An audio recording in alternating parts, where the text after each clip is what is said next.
Hey guys, and welcome back to the Chicago White Sox franchise. I know it has been a while, but I am back. Episode 18. We're in the year 2026, and we are doing pretty good. If you guys forgot where we left off, we're in the month of June. We are in first place right now in the AL Central. Let's see if this holds. I mean, I still think our team is probably at least a year away. We have so many young guys in the minors.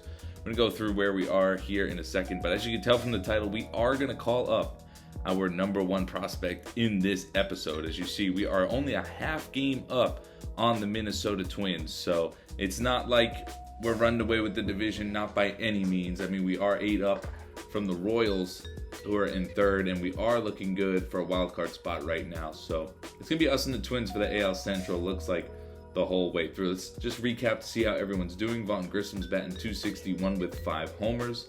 Only 14 ribbies, but not bad. Colson Montgomery's having a good year. He's batting .289. He moved up to the 2-hole with Randy Arozarena out. Gavin Sheets having a better year. .279. He's got 7 bombs so far. Marcell Ozuna's been really good. We signed him in the offseason. He has 14 homers. Heston Kjerstad, after a slow start, he's picked it back up. .250, 10 homers for him. JD Davis is playing really well, .266, 11 homers, 25 ribbies. Colby Mayo's down in the minors, and he's going to have to stay there because JD Davis is playing too well. Oscar Colas has definitely been one of our weak links. He does have 7 home runs, but he's just not playing well. Joey Bart, catcher's batting .267, 5 homers. He's not even doing bad, but we do want to call up Ethan Salas anyway. Zach DeLoach, who's been playing center field for the injured Randy Arozarena, is off to a pretty solid start in his, I think this might be his second or third stint at the majors at this point. But yeah, Arozarena still's got a month or two left of injury time, so we won't see him for a little bit. Our pitching has been our brightest spot this season, basically the reason we are in first place in the Central. Michael King's got that ERA down to the low 4s. Chris Paddock, though, has been amazing. 2.14 ERA for him. He's 10-0 in 88 innings pitched. Drew Thorpe's been phenomenal. Again, 3.17 ERA for him. He's 6-1. He's been great. Dean Kremer's been amazing, 2.23, and he has 72 2/3 innings pitched. We just got, our pitching staff is just doing really well, and even Eric Lauer, who we signed as a 5th starter / maybe a bullpen long reliever, he's just been solid. There's no need to take him out of the rotation just yet. Bullpen's been pretty okay. Debbie Garcia in long relief. He's pitched 51 innings, and he's pitched okay enough. Carl Edwards Jr.'s pitched pretty good. Cionel Perez finally having a good year for us, coming over in year 1 from Baltimore. He's been struggling, but he's finally having a good year. We just called back up Dwayne Underwood Jr. We called down Steven Wilson. He was awful, had a 6 ERA. Ian Jabot not having as good a year as he did last year, but still solid, 4.16. Matt Strom's been good when he's been in, 2.19, although in the videos when we've played with him, he usually gives up runs, so we'll see if that changes. Lucas Sims, very solid, but only 10 innings for him, and Joe Barlow has been very reliable in that closer spot ever since we moved him over to that closer spot, really. But anyway, what we all came for is to see Ethan Salas make the Major League roster, and we are going to call him up right now. He's 19 years old, but he's an 81 overall. He's batting .260 with 7 homers in AAA Charlotte. So we're going to call him up. He's obviously going to replace Joey Bart, who's not even having a bad year, but this will just make our team better. We're going for the playoffs this year. Why not call him up? This is not going to ruin his service time or anything like that, so we're going to send him up. Corey Lee goes down as the corresponding move, and he's going to make his debut at home against our rivals from the north side, the Chicago Cubs, as it'll be Drew Thorpe on the mound for this one. But Ethan Salas, there he is, making his Major League debut. It's going to cut to a graphic here in just a second, which is pretty phenomenal. As you'll see, he's the number 1 prospect, not only in the organization, but the number 1 in baseball. And we also have the number 2 prospect in baseball, Matthew Lyon, who we just drafted last year. He's the number 2 prospect in all of baseball behind Ethan Salas, so that is crazy. We also have a plethora of young talent on the team. Chuck Dutzman, who we might see this year. Roger Magana might come up this year. Noah Schultz, Colby Mayo. I mean, a lot of MLB ready guys that if we don't see this year, we'll probably see next year, to be honest. Drew Thorpe on the mound. We just went over his stats. He has been phenomenal all year long. And for the Chicago Cubs, they're going to throw out right-hander Merrill Kelly. He's gone to Chicago in this one. 4.11 in 13 starts, so pretty mediocre for Merrill Kelly. Definitely not as good as Drew Thorpe or a lot of guys in our rotation, but he hasn't been bad.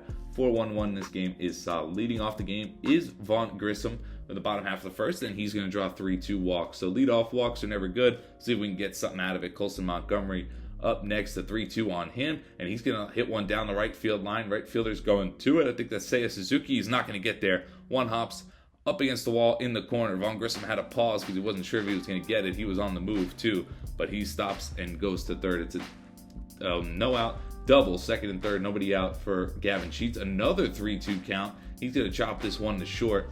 Montgomery stays at second, but Vaughn Grissom will score 1-0 White Sox in the first. Couple batters later, it's Heston Kjerstad, and Kjerstad's going to hit one hard up the middle, but a diving play by Dansby Swanson throws from his backside to get the out and save a run. So we only scored one in the first. First at bat for Ethan Salas comes in the second, and he's going to lightly roll one to first. That's Pete Alonso on the Chicago Cubs. He takes it to the bag himself, so Salas still searching for his first major league hit. In the third, it's 2 out, nobody on for Cody Bellinger, and he hits one right over the first base bag. He's going for 2. Colas has a good arm, but that throws way offline, and it's a 2-out double for Bellinger. Next up, Ian Happ, and Ian Happ's going to hit one up the middle. It's going to be a base hit. Cody Bellinger's going to round third. He's coming home. The throw home is not nearly in time. It's all tied up at 1 in the top of the third inning. Next up, Seiya Suzuki. So this rally's not over yet as he hits one up the middle. That's a base hit. Ian Happ is going to stay at second. Cubs threatening again, first and second, and 2 out here in the top of the third for the dangerous Pete Alonso. But Pete Alonso's going to chop this one to Grissom, and Grissom will throw it over to first. Inning over, 1-1. Bottom half of the third, it's Zach DeLoach. We said he's been hot since taking over from Randy Arozarena. He takes that hanging curveball deep into center field. Bellinger going back. He looks up. It's gone. Solo home run for Zach DeLoach to straightaway center field. And the White Sox get the lead back.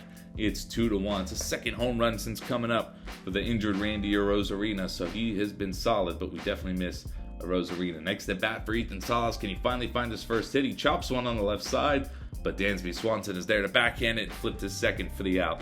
So that ends the fourth inning, still 2-1. We're going to jump ahead all the way to the sixth.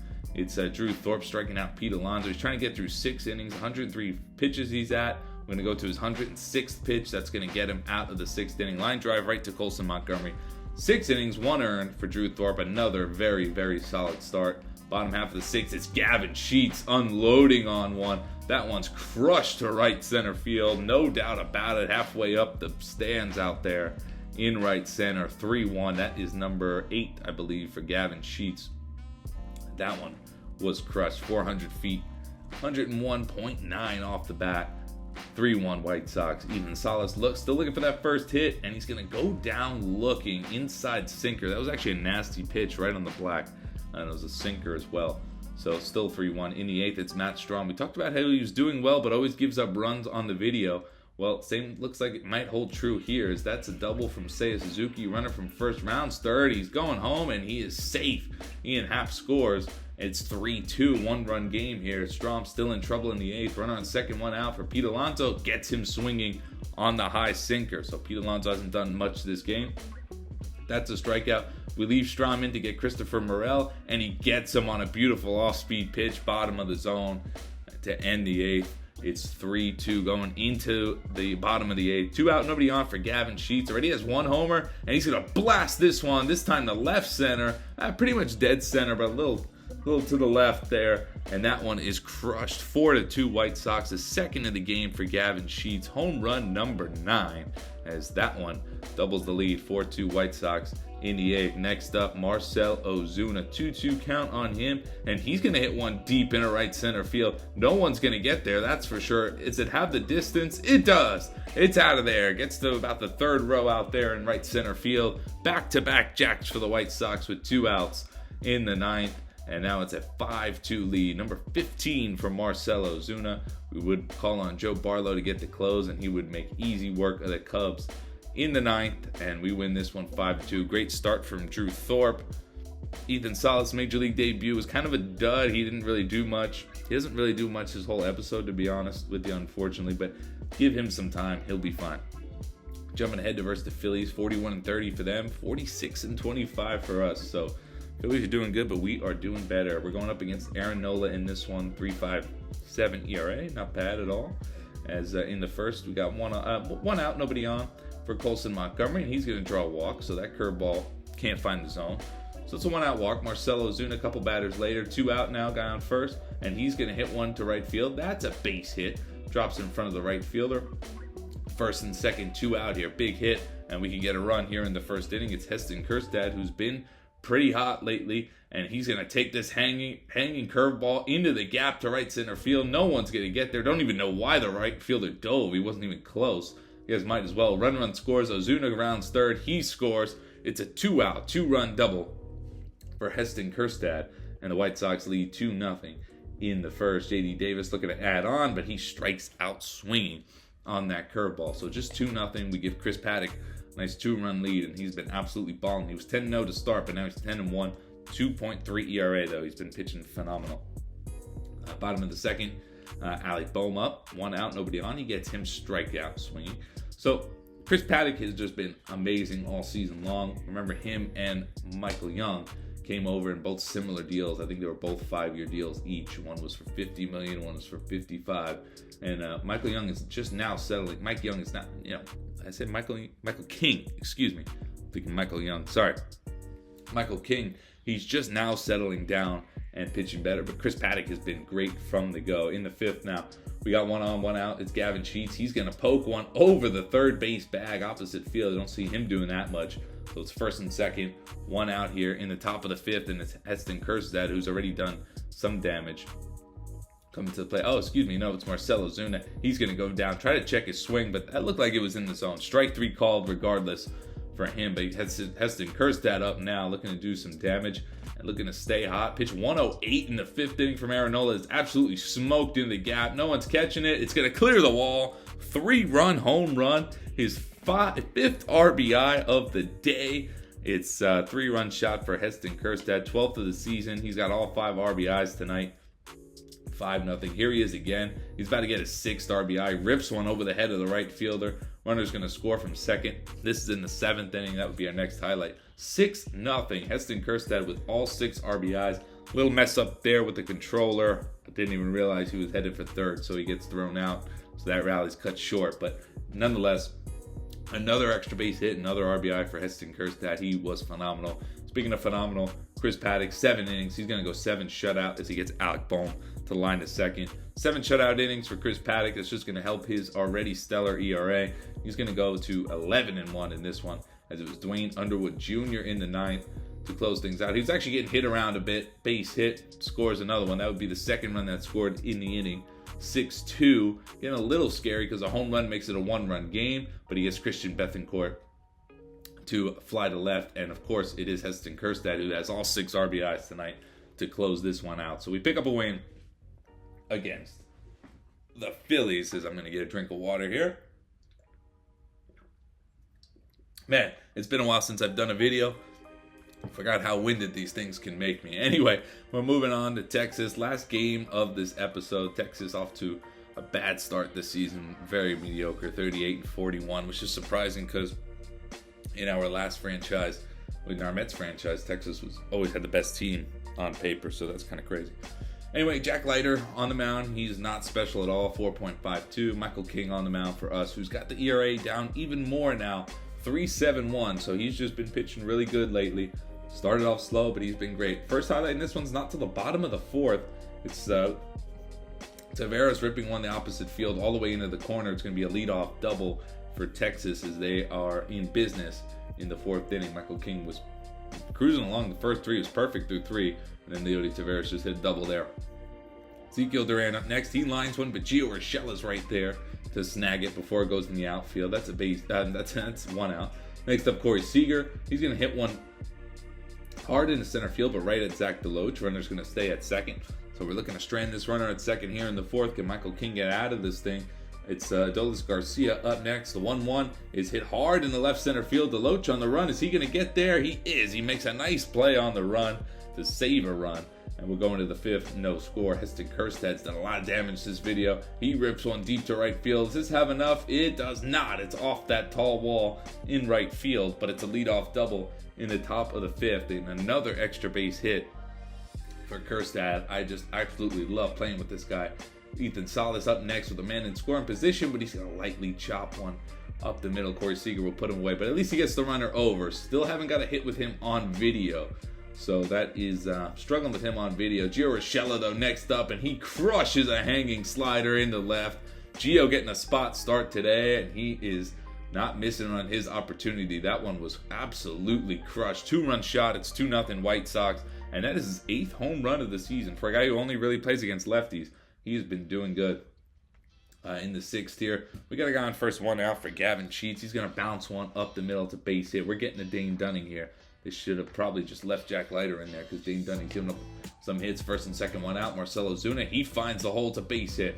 Runner's rounding third. He's coming home. That's why Langford comes up throwing, but the throw's way offline. It's 3-0 Chicago. And here's Ethan Salas again with a chance with runners in scoring position. He hit this one a little bit harder, but Josh Bell's right there to end the 6th. 3-0 though, Chicago.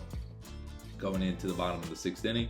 It's Dodi Taveras up with 1 on, 1 out. He's going to bloop one into center field. It was a hit and run. Runner's going to go from first to third. DeLoach comes up throwing, but it's just late. So it's first and third, 1 out.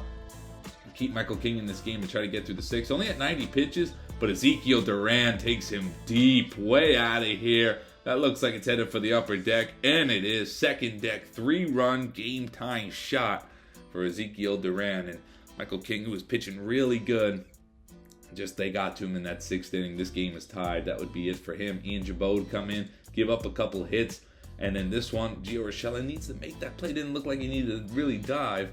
That one goes off his glove. It's bases loaded, 2 out.